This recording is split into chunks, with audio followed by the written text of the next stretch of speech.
est remplacé par un de ses confrères. Béranger Saunière tombe en disgrâce parce que le secret qui était partagé entre les deux hommes a totalement été effacé de la mémoire collective. L'affaire de Rennes-le-Château est une émergence de la lutte une lutte âpre entre des sociétés secrètes, l'une ou les unes souhaitant transmettre un autre savoir, même en le voilant au passage, et d'autres cherchant au contraire à l'occulter. Saunière s'est trouvé au milieu de cette conflagration qui ne fait pas toujours des étincelles, mais que l'on retrouve même à travers les millénaires. Oui, là on tombe encore sur un coup d'histoire d'espionnage, de contre-espionnage.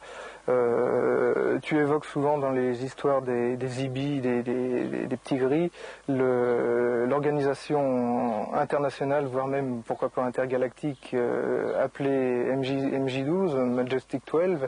Et je dirais qu'à l'époque des prêtres Boudet, Gélis, Saunière, il y avait des gens qui étaient chargés de faire un même travail de pression et d'élimination qui a permis évidemment de brouiller les pistes et d'éliminer les principaux fils conducteurs d'une histoire qui, là je répète, concerne l'humanité dans son entier. À une certaine époque, se sentant en confiance, l'abbé Saunière, avec l'aide de Gélis et Boudet, des ecclésiastiques comme lui, commence à afficher ce nouveau savoir dans la région, d'où les nombreux vitraux, tableaux et fresques. Puis interviennent les forces noires, chargées d'étouffer la vérité. Aujourd'hui encore, on s'ingéniait à faire disparaître les indices laissés par Saunière. Dans l'église de Limoux, par exemple, André Lécossois nous a montré des fresques, effacées ou dégradées. L'église Marie-Madeleine de Rennes est en ruine, son clocher est fendu. Un véritable héritage de connaissances est en danger. Puisse-t-il éclater au grand jour avant de sombrer dans l'oubli?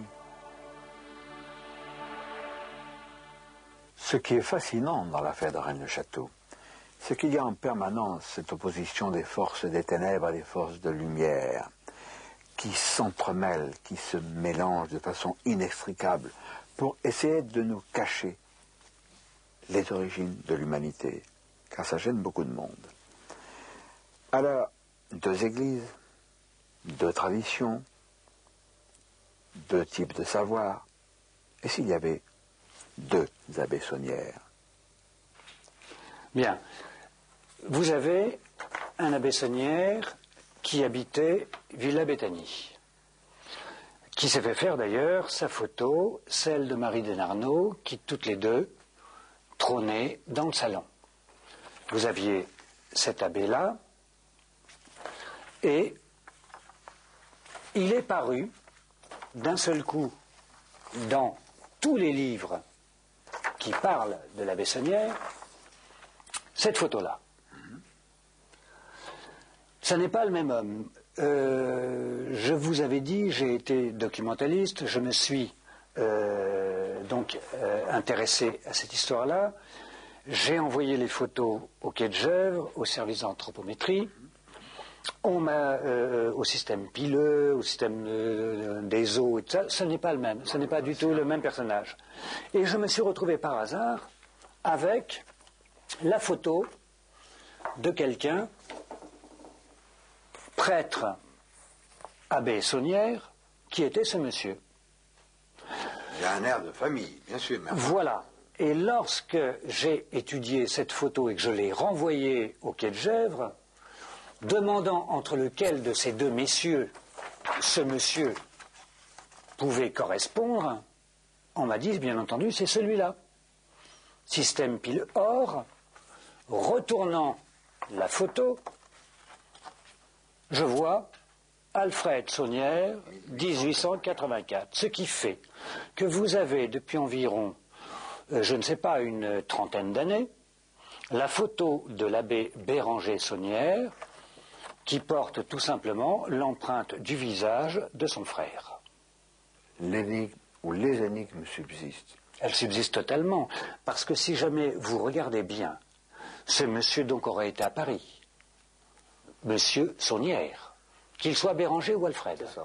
Il aurait donc connu Emma Calvé, ce que tout le monde demande, il aurait connu Jules Bois, il aurait connu les Rose-Croix, et lorsque nous approfondissons plus, en intériorisant un peu plus cette histoire d'église extérieure, nous nous apercevons qu'elle a été construite.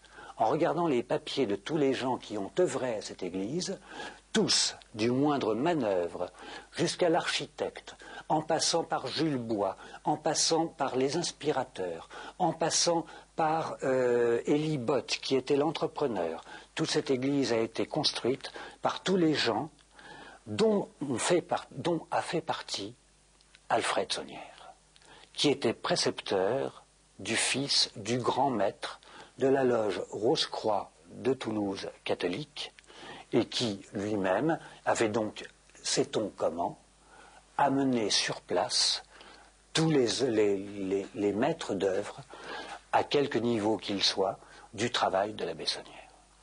Alain Ferral, cette réplique de la Bessonnière, qui est son frère, était Alfred, est-ce qu'on a quelques précisions sur sa vie? Qu'est-il devenu? Qu'a-t-il fait? Quel rôle a-t-il joué?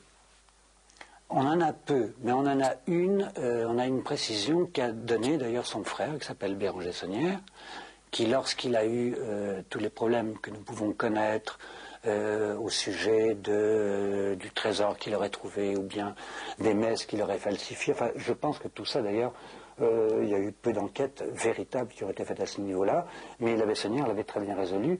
Et un jour, il a écrit une lettre à son évêque en disant et tout ça, serait-il la faute de mon frère mort trop tôt? Le frère de la Bessonnière est mort en 1905. Béranger Saunière a eu d'énormes problèmes d'argent dans les 2 années qui ont suivi, et après s'est retrouvé sans un sou à Rennes-le-Château.